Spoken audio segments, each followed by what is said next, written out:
Hello everybody, welcome back to another video with Lim Reviews. Now in today's video, I want to share with you my experience after using the Pixel 7 Pro for a couple of days. Now just to give you a very quick reminder, I actually did the Pixel 7 review a couple of days ago. So today is really going to be focused on the bigger brother, the Pixel 7 Pro. And again, this is going to be based on my perspective, which, to be honest, I've been used to using phones like Vivo, Oppo, OnePlus, Huawei, Xiaomi, and the lot. So yes, I did mention previously that the Pixel 7 was my first ever Pixel phone, so the Pixel 7 Pro is going to be the second Pixel phone I've ever used. Well, let's talk about it, and what I like about it, and what I don't really like about it. First things first, what I love about this phone is, of course, that beautiful display at the front. Now, compared to the Pixel 7, the Pixel 7 Pro's display is super awesome, guys. What I mean by that is, we do have this really bright display that gets bright outdoors and indoors at the correct levels. The auto brightness works very well here on the 7 Pro compared to being a bit spotty on the Pixel 7. The next thing I like about this display is we do have this slightly, ever so slightly curved edges on the sides that gives it a very uniform look, but it does not cause any kind of accidental touches. So awesome display here at the front. Apart from that, we have this LTPO 120Hz. Everything is just so smooth and just beautiful to look at on the Pixel 7 Pro. So that's the first thing that I love here. It's an awesome display. You can't really get wrong with it. Now, the second thing I like about this Pixel 7 Pro is, of course, the fingerprint scanner, which is actually very fast. Just in case you are wondering, or if you are having any issues with your fingerprint scanner, my personal tip would be to register your finger twice. So I have 2 registrations for my right thumb twice, and I have 2 registrations for my left thumb twice. So it always unlocks my phone without any issues. So that's very, very good there in terms of the fingerprint unlock security. Now, the third thing that I like about this phone is, of course, in terms of the performance. The performance is, again, similar to the Pixel 7. It's blazing fast with the Tensor G2, 12 gigs of RAM. It's just very, very fast. Playing games, everything is just awesome. Everything launches so quickly too as well, guys. So that's what I can take compared to using some other Android phones out there. The next thing that I love here is, of course, in terms of the battery. So with a larger form factor, you do get a larger battery. And I already praised the battery life of the Pixel 7, but the Pixel 7 Pro is on another level. So again, like I said, I'm traveling in Bangkok.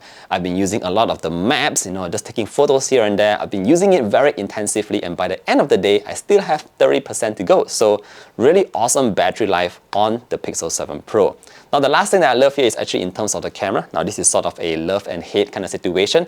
Similar to the Pixel 7, it takes great photos, very natural and authentic kind of look, especially the colors. If you're looking for that kind of style, you will definitely love the cameras on the Pixel 7 or 7 Pro. What I did not really love is, again, like what I mentioned before, the over-processing that is happening behind the scenes on the phone itself is something that threw me off a little bit, especially when they over-sharpen my face a lot. So if you are taking a lot of portrait pictures, pictures of your family, your daughter, your sister, your girlfriend, your brother, whoever, you will notice that the over-sharpening on the face is actually quite extensive, and I did not really like that. But if you're taking a lot of photos of just objects, landscapes, and nature in general, you will definitely love the sensor of the Pixel 7 Pro. By the way, just video taking is actually super stable on this device as well. I was really, pleasantly surprised. Again, 4K at 60 FPS, perfect stabilization. It's so smooth here. Again, similar to something like the Vivo X80 Pro that I tested out, and that actually had sort of like a gimbal kind of stabilization. But yeah, the stabilization on the Pixel 7 Pro is really steady.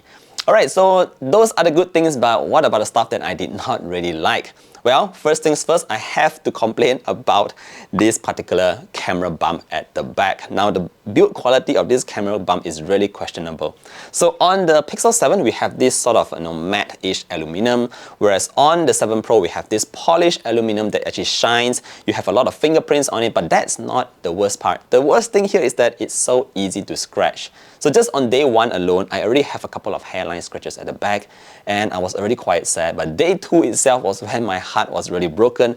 I actually managed to score myself a scuff at the back here, and it looks like the polished aluminum is sort of like, peeling away. I mean, guys, it's only day 2, and we already have a phone that looks like it's been used for a couple of months now. So really sad about the build quality of that camera bump at the back. Yes, I know a case will solve it, but I'm team naked, so don't really rock a case on any of my phones. So yeah, that's that. The second thing that I did not really like here is in terms of the UI, the stock Android experience. Again, like I said, if you are coming from a previous Pixel, you love stock Android, no bloatware, of course, is a good thing, by the way, but I just did not really like the stock, too stock kind of UI.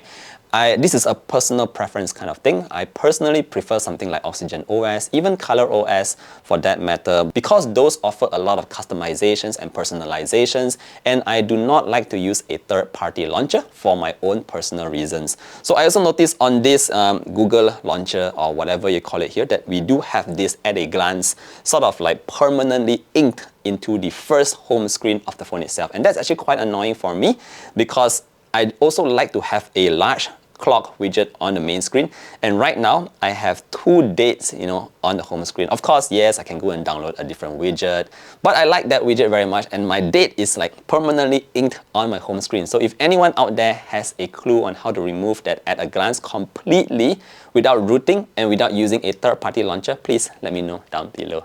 Alright, now the third thing that I did not really like about the Pixel 7 Pro is in terms of its charging speeds. Well, obviously it will do 0 to 50% in 30 minutes, which is actually quite okay. But again, coming from phones like Vivo, OnePlus, Xiaomi, they do charging like 0 to 100% in less than 20 minutes.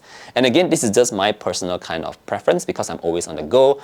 I don't have that much time to charge my phone, so I prefer to charge it up real fast. And the second problem here is that it does not come with the correct charger in the box. So there's no charger at all.